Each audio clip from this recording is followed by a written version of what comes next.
Assalamualaikum anak-anakku yang super. Kita bertemu lagi dalam pembelajaran geografi. Assalamualaikum warahmatullahi wabarakatuh. Pada kesempatan ini kita akan membahas pola keruangan desa. Nah, pola keruangan desa adalah pengaturan dan pemanfaatan ruang atau lahan untuk keperluan tertentu sehingga tidak terjadi pemanfaatan yang tumpang tindih. Secara umum, ruang atau lahan di desa dimanfaatkan untuk pemukiman, lahan pertanian, lapangan olahraga, dan sebagai pusat pemerintahan. Apakah Ananda sekalian pernah pergi berkunjung atau berwisata ke desa? Apa saja yang Ananda amati?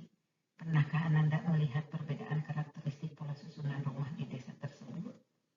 Jangan-jangan kalian ke sana hanya main-main, ketawa-ketawa melihat pemandangannya tanpa memperhatikan hal-hal lain. Sayang sekali kalau itu terjadi ya. Jadi kemanapun Ananda sekalian pergi, coba perhatikan ya. Tidak hanya menikmati keindahannya, tapi amati apa yang ada di sana ya. Apa kelebihan, kekurangan, fenomena apa, adakah perbedaan dengan tempat lain. Nah itu amati, walaupun dalam keadaan kita sedang bermain, bersenang-senang dengan teman atau dengan yang lainnya. Nah, anak-anakku sekalian, pola peruangan suatu desa berbeda-beda tergantung kondisi geografisnya. Nah, kondisi geografis tersebut dapat meliputi lokasi desa, ketersediaan air, kondisi tanah, relief, jalan, dan yang lainnya. Nah, secara umum terdapat 3 pola keruangan suatu desa. Yang pertama ada pola terpusat, lalu yang kedua pola menyebar, yang ketiga adalah pola memanjang atau linier.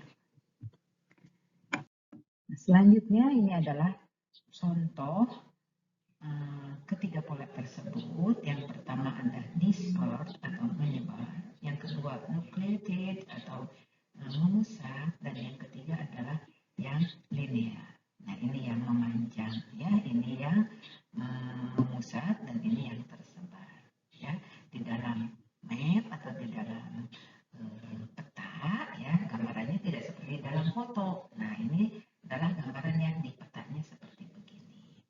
Silakan anak-anak sekalian amati ya, beberapa saat kita lanjutkan lagi, nanti jika perlu melihat kita bisa ulang ditayangkan ya. Nah, sekarang kita membahas mengenai pola memusat atau nucleated. Seperti apakah itu? Ya, pola desa yang memusat merupakan bentuk desa yang memiliki kenampakan yang cenderung memusat atau bertemu pada satu titik.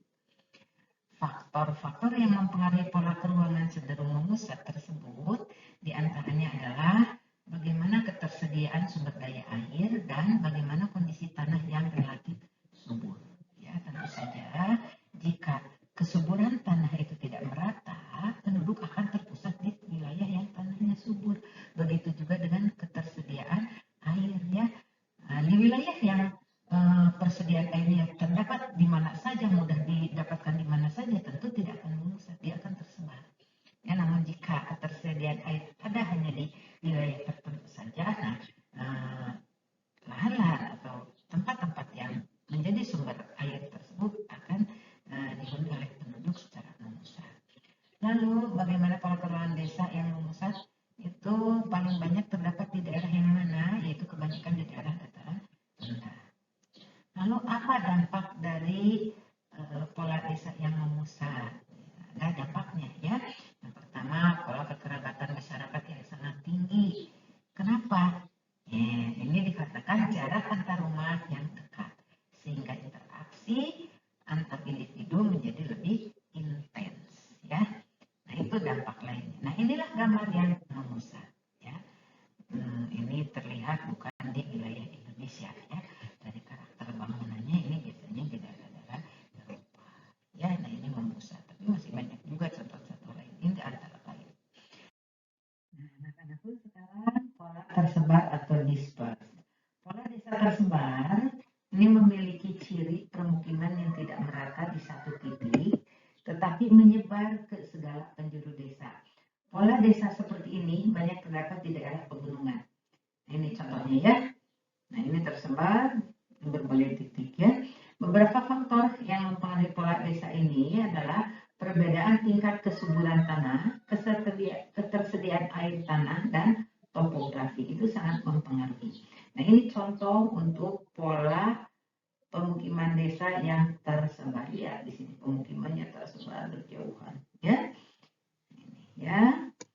Selanjutnya adalah pola memanjang atau linier. Untuk pola desa yang memanjang, ini memiliki ciri-ciri yang berada biasanya bisa di samping jalan, di pinggiran rel kereta api, di pinggiran pantai atau pinggiran sungai, bahkan ada yang di pinggir-pinggir danau. Ya. Masyarakat cenderung memilih pemukiman di dekat akses transportasi agar memudahkan mobilitas sehari-hari. Ini adalah kebutuhan dari manusia yang memang makhluk sosial, ya. Selain membutuhkan sumber air, tanah yang subur untuk usaha pertanian, dan juga akses, ya, memudahkan akses untuk mobilitas mereka. Ya. Banyak pertimbangan lain juga yang mempengaruhi terhadap pola keruangan sebuah desa. Selain faktor fisiografi, faktor harga, yang dimaksud di sini adalah harga tanah, juga dapat mempengaruhi terbentuknya pola pemukiman suatu pedesaan.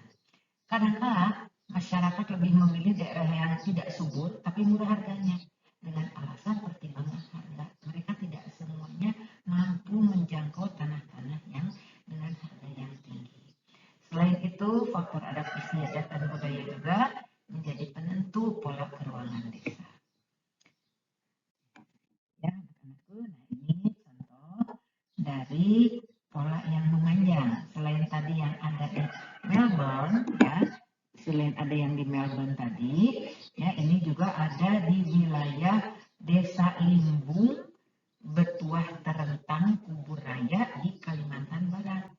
Nah, permukimannya ini memanjang, ya, memanjang sejajar aliran dari Sungai Kapuas. Nah, inilah Sungai Kapuas, sungai lebar di Kalimantan yang terkenal dulu itu jernih sekali, banyak ikan arwananya, ya, yang liar tentu saja bukan diurus oleh manusia, ya. Nah, tapi sekarang lihat nampak oleh kalian bagaimana kondisi air dari Sungai Kapuas. Aduh, ini ya, sampai lebih keruh daripada bajigur ini ya. Nah, ini sebuah tanda kalau ada sungai yang seperti ini, kondisi airnya keruh, itu menandakan di wilayah das atau daerah aliran sungainya itu terjadi erosi besar-besaran. Nah, ini pertanda bahwa sekitar das Kapuas yang ada di Kalimantan sekarang sudah rusak. Ya, lingkungannya sudah rusak, banyak terkikis, ya, sehingga aliran sungainya seperti ini. Bagi orang yang mengenal Kapuas zaman dulu, ini akan menangis melihat hal seperti ini, mengerikan, ya.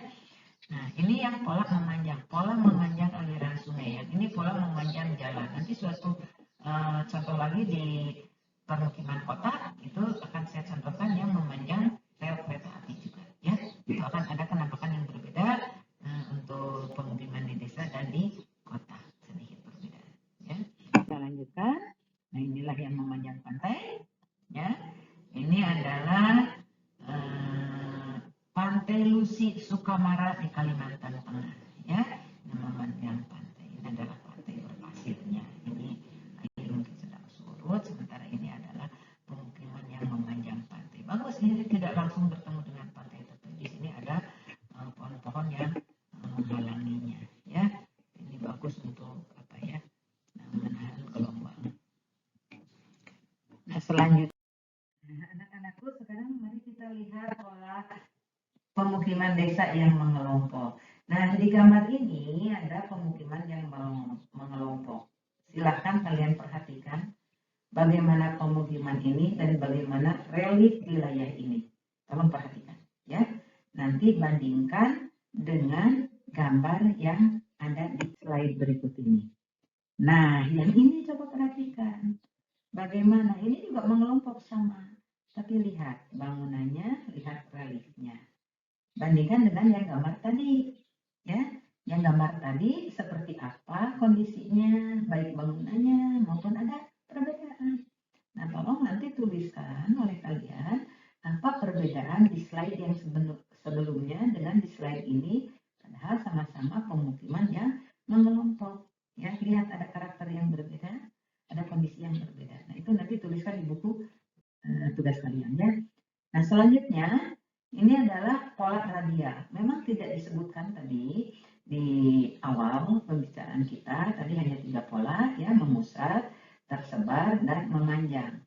Namun di beberapa sumber mungkin kalian pernah mendengar juga ada pola yang radial ya.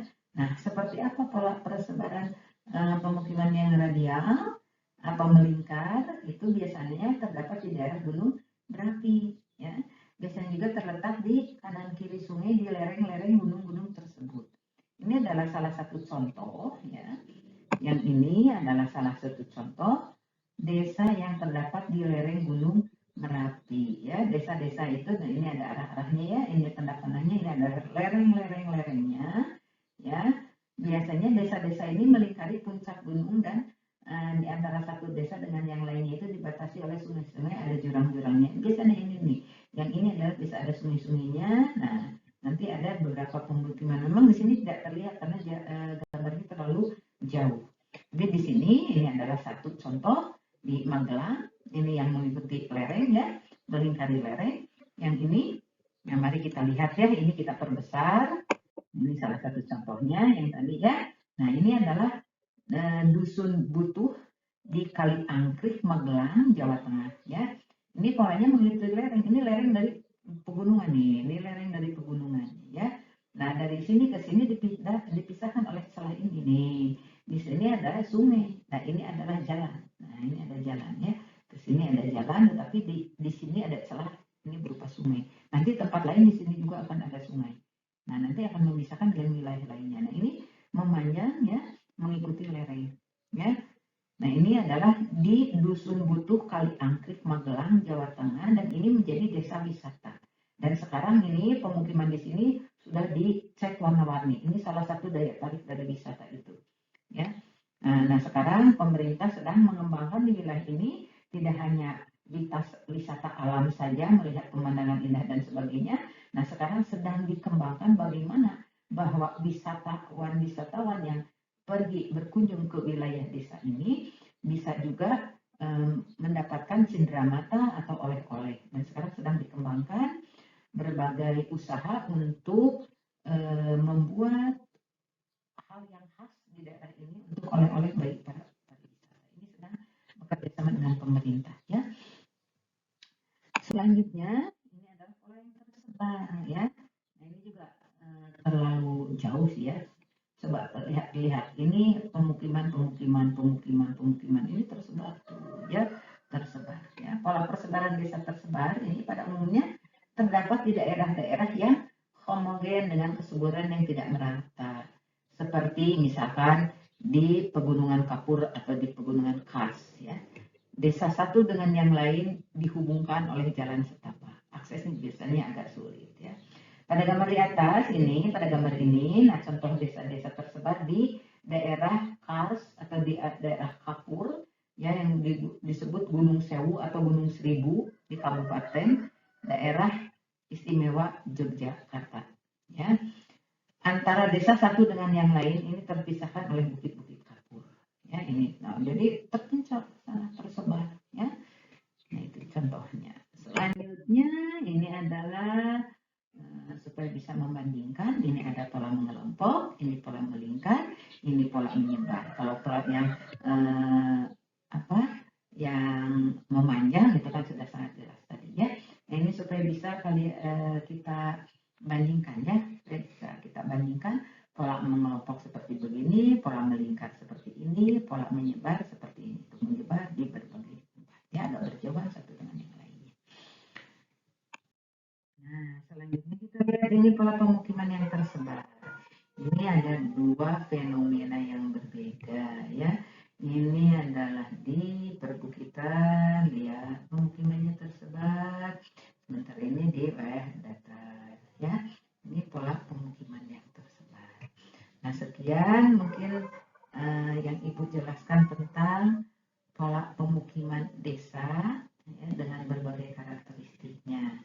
Nanti jika kalian ingin melihat lagi untuk mengamati, tentu saja dari perbedaan-perbedaan tersebut mengapa terjadi, nah itu bisa kalian tayang ulang ya di kasih, selamat belajar.